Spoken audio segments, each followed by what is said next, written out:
ശരിക്കും നമുക്കൊക്കെ തോന്നുന്നില്ലേ ആ തെണ്ടീനെ കൊല്ലാൻ ആ വെള്ളത്തിൽ മുക്കി കൊല്ലണമാണ്. ആ നാട്ടുകാർക്ക് ശരിക്കും വിചാരണ ചെയ്യാനുള്ള ഒരു നിയമമൊന്നും എന്താ ചെയ്യലേ? ഒരു 6 വയസ്സുള്ള കുട്ടീനെയാണ് അവന്റെ കലപ്പത്തിന്റെ പുറത്തവൻ. എന്തൊരു കഷ്ടം. 6 വയസ്സുള്ള ആ കുട്ടീനെ ചാമ്പയ്ക്ക കൊടുക്കാന്ന് പറഞ്ഞിട്ടാണ് ഇവൻ കൊണ്ടുപോയത്. എന്നിട്ട് അവന്റെ ആവശ്യത്തിന് വഴങ്ങാതെയപ്പോ അവൻ മുക്കിയാണ് കൊന്നു.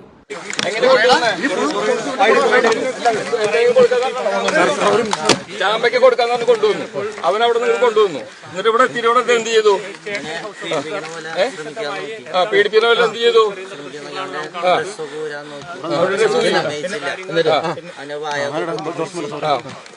വായപൊത്തി പിടിച്ചു. അവൻ മോഹിച്ചാ എന്നിട്ട് വീണ്ടും കയറി വന്നു. അല്ല തട്ടിയിട്ട് പിന്നെ അവനെന്താ ചെയ്തത്? അവന് കിടന്നിട്ട് അവൻ താന്നു പോയാ. അപ്പൊ നീ എന്ത് ചെയ്തു? താന്നു പോയിപ്പോ അപ്പൊ അവന് കൊല്ലാൻ വേണ്ടി 3 പ്രാവശ്യം തിട്ടതല്ലേ?